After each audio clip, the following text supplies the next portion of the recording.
एक समय की बात है, एक छोटे से गांव में रमेश नाम का एक गरीब व्यक्ति रहता था। वह बहुत ही मेहनती और ईमानदार था। उसके पिता की मृत्यु हो चुकी थी और वह अपनी बूढ़ी माँ के साथ रहता था। दोनों की गुजर बसर मुश्किल से हो पाती थी। रमेश एक छोटी सी दुकान पर काम करता था, जहां वह सामान बेचता और दुकानदार की मदद करता था। एक दिन दुकानदार ने रमेश को बाजार से कुछ जरूरी सामान लाने के लिए कहा और उसे एक थैली में पैसे देते हुए बोला, रमेश, यहाँ से हमें आटा, चीनी और तेल लाना है। बाकी के पैसे तुम मुझे वापस लौटा देना। रमेश ने हाँ कही और थैली लेकर बाजार की ओर चल पड़ा। बाजार में उसने सारा सामान खरीदा और दुकानदार ने जो बाकी बचे पैसे दिए उसे थैली में रख लिया। लेकिन जब वह दुकान पर वापस आया और जब उसने पैसे निकले तो उसमें उसे पैसे कुछ ज्यादा लगे। उसने गौर से देखा तो पाया कि दुकानदार ने गलती से कुछ अतिरिक्त उसे दे दिए थे। रमेश के मन में पहले तो विचार आया, इन पैसों से मैं अपनी माँ के लिए अच्छा खाना खरीद सकता हूँ या उसकी दवाई ले सकता हूँ। लेकिन फिर उसने सोचा, नहीं, ये गलत है। ये पैसे मेरे नहीं हैं। अगर मैं ऐसा करूँगा तो मैं बेईमानी करूँगा।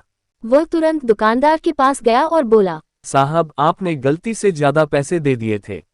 ये लीजिए, ये आपके पैसे हैं। दुकानदार ने पैसे गिने और रमेश की ईमानदारी देखकर बहुत प्रभावित हुआ। उसने पूछा, रमेश, तुम इतने गरीब हो फिर भी तुमने ये पैसे वापस कर दिए।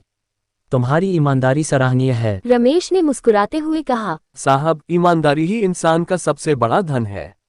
गरीबी में भी अगर हम बेईमानी करेंगे तो हमारा चरित्र खराब हो जाएगा। दुकानदार रमेश की बात सुनकर बहुत खुश हुआ और उसने सोचा कि इस लड़के को और बेहतर मौके देने चाहिए। कुछ दिनों बाद दुकानदार ने रमेश को अपनी दुकान का मैनेजर बना दिया और उसकी तनख्वाह भी बढ़ा दी। समय बीतता गया और रमेश की ईमानदारी और मेहनत के कारण उसकी तरक्की होती गई। वह धीरे धीरे एक सफल व्यापारी बन गया। उसने अपनी मां का इलाज करवाया और उन्हें सुखद जीवन दिया। एक दिन गांव के ही एक अमीर व्यापारी को रमेश के बारे में पता चला। उसने रमेश को अपनी बेटी का रिश्ता दिया, क्योंकि वह रमेश की ईमानदारी और मेहनत से बहुत प्रभावित था। रमेश ने शादी कर ली और उसका परिवार खुशहाल हो गया। रमेश अब एक सफल व्यापारी बन चुका था।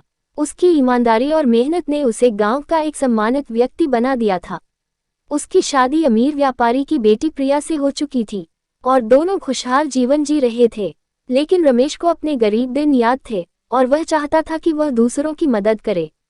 एक दिन रमेश ने अपनी पत्नी प्रिया से कहा, मैं चाहता हूँ कि हम गांव के गरीब बच्चों के लिए एक स्कूल खोलें ताकि वे भी पढ़ लिख कर अपना भविष्य संवार सकें। प्रिया ने उसके विचार का समर्थन किया और कहा, तुम्हारा विचार बहुत अच्छा है। हमें समाज के लिए कुछ करना चाहिए। रमेश ने गांव में एक अच्छा स्कूल बनवाया जहां गरीब बच्चों को मुफ्त शिक्षा दी जाती थी। उसने अपने पुराने दुकानदार, जिसने उसकी ईमानदारी की वजह से उसे आगे बढ़ने का मौका दिया था, को स्कूल का प्रबंधक बनाया।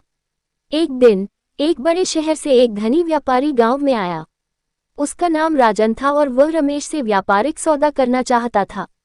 राजन ने रमेश को एक लाभदायक प्रस्ताव दिया, लेकिन उसमें एक छिपी हुई बेईमानी थी। राजन ने कहा, रमेश जी, अगर आप इस सामान की गुणवत्ता कम बताकर ग्राहकों को बेचेंगे तो हम दोनों को ज्यादा मुनाफा होगा। रमेश ने साफ इनकार कर दिया और कहा, मैं ऐसा कभी नहीं करूंगा। मैंने हमेशा ईमानदारी से काम किया है और आगे भी करता रहूंगा। राजन नाराज होकर चला गया, लेकिन रमेश ने अपने सिद्धांतों से समझौता नहीं किया। कुछ महीने बाद राजन के व्यापार में घोटाला पकड़ा गया और वह जेल चला गया। इस घटना के बाद शहर के बड़े व्यापारियों ने रमेश की ईमानदारी की सराहना की। उन्होंने उसे एक बड़े व्यापारिक समूह में शामिल होने का निमंत्रण दिया। रमेश का व्यापार और बढ़ गया, लेकिन उसने कभी भी अपनी सादगी और ईमानदारी नहीं छोड़ी। उसने अपने गांव में अस्पताल भी बनवाया ताकि गरीब लोगों को मुफ्त इलाज मिल सके। इस कहानी से हमें ये सीख मिलती है कि तारांकन ईमानदारी का फल हमेशा मीठा होता है, चाहे परिस्थितियां कितनी भी कठिन क्यों न हों। ईमानदारी और सच्चाई का मार्ग कभी नहीं छोड़ना चाहिए। ईमानदार व्यक्ति को समाज में सम्मान मिलता है और उसकी मेहनत कभी व्यर्थ नहीं जाती। सच्चाई और ईमानदारी ही सफलता की कुंजी है।